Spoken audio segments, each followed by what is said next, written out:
When you hear the name P.T. Barnum, you probably think of circuses, spectacle, maybe Hugh Jackman in that big red coat. But behind the master showman was an incredibly savvy businessman, and his advice on building wealth from way back in the 19th century is, and I'm not kidding, shockingly relevant today.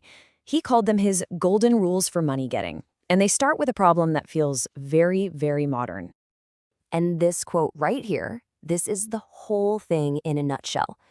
Barnum was convinced that making money, especially in America, was actually the easy part. The real trick, the true art, wasn't in getting the money, but in keeping it. And that is the problem he set out to solve. So to really get a grip on his philosophy, we've kind of boiled his wisdom down into these 5 key areas.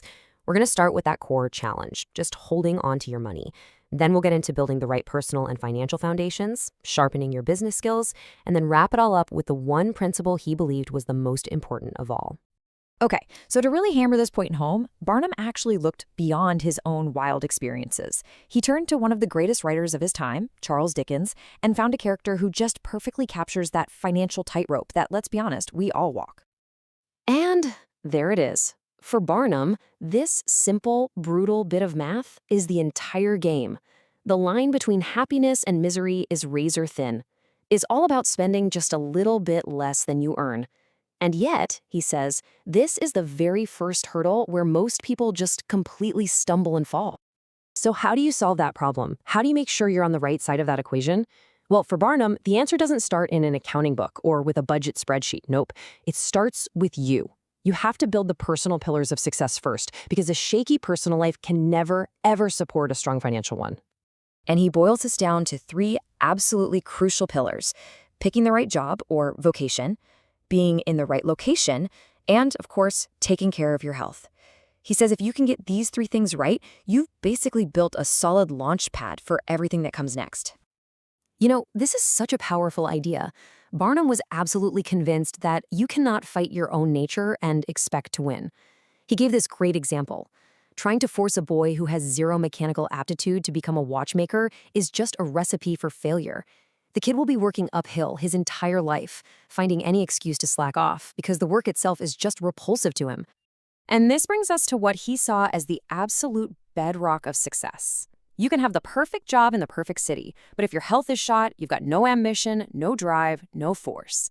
And he was speaking from experience here. He talked about smoking up to 15 cigars a day until his heart was racing and he was so frightened he thought he had heart disease. His conclusion was simple. You absolutely cannot make money without a clear brain. All right, so with that personal foundation locked in, Barnum then turns to the nitty-gritty financial habits that actually build and, more importantly, preserve a fortune. I just love this analogy. Barnum says money is like fire. It's an excellent servant, but a terrible, terrible master. When it's working for you as a well-invested servant, it's the best employee you'll ever have. It never gets tired, it never complains. But the second you let debt take over, bam, it becomes your master. And you become a slave to compounding interest working against you. But, true financial discipline isn't just about being a cheapskate. In fact, Barnum pointed out a huge mistake he called false economy. This is when people think they're being frugal because they're obsessing over these tiny, petty savings, only to feel totally justified in wasting huge sums of money elsewhere. This quote from the old humor magazine Punch, it captures the absurdity of it perfectly, right? It's that classic penny wise and pound foolish trap, and Barnum said he saw it absolutely everywhere. Okay, now look at this number. $30,000. In the 19th century, that was an astronomical sum of money.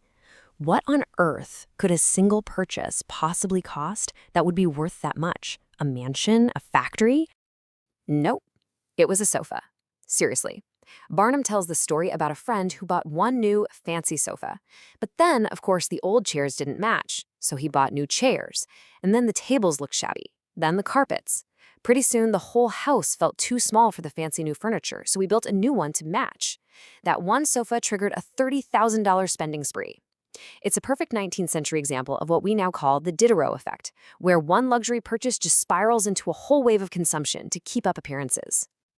So once you've gotten a handle on yourself and your own finances, it's time to apply that same discipline to your business. And for this, Barnum had some incredibly practical and, timeless strategies.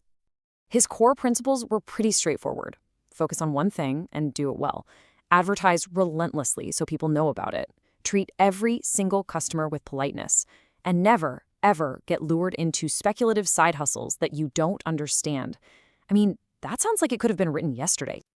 Let's talk about advertising for a second. Barnum tells the story of a hatter named Ginnin. When the famous singer Jenny Lind had her debut concert, the very first ticket was auctioned off. And Ginnin paid this much for it. $225. Just an insane amount of money for a ticket back then. Why would he do that? Because the next day, newspapers all across the country ran the story that Ginnin, the hatter, had bought the first ticket. Millions of people read his name. Suddenly, everyone was checking their own hat to see if they were wearing a Ginnin. He understood that advertising wasn't an expense, it was an investment in public attention, and boy did it pay off. This same practical thinking applied to customer service. There's this great story where one of his museum ushers wanted to throw out a rude patron. Barnum stopped him. He explained that the customer pays for the right to be there. Even if he's a jerk, he's still a paying customer. As Barnum put it, I cannot afford to lose a customer. Politeness wasn't just a virtue, it was a financial strategy. And his final business point is captured in this incredibly powerful metaphor. Venturing into these outside operations, what we might call chasing meme stocks or crypto fads we know nothing about, is like being Samson letting Delilah cut your hair. Your strength, your core knowledge is gone. You're left weak and totally vulnerable. And this brings us to the final piece of the puzzle, the absolute most important section, because all the other rules about your health, your discipline, your business sense, they all rest on this one ultimate foundation.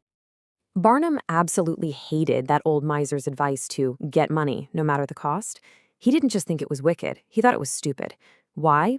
Because true, lasting success is built on a rock-solid reputation for integrity. An honest person, he argued, might be temporarily poor, but they can always get a loan because their word is their bond. Honesty isn't just a moral high ground. It's the most practical business policy you can have. And this all leads to his final, brilliant distinction. Being rich and being successful are not the same thing. He said he knew plenty of rich, poor men, people with piles of money, but no peace of mind, no happiness, no real character. For Barnum, true success was wealth combined with integrity. So Barnum laid out this whole roadmap to wealth that's built on hard work, good health, strict discipline, and, above all else, unwavering integrity. And it really leaves us with a fascinating question, doesn't it? Here we are over 150 years later, in a world that looks completely different from his. But has that fundamental formula for true success really changed at all?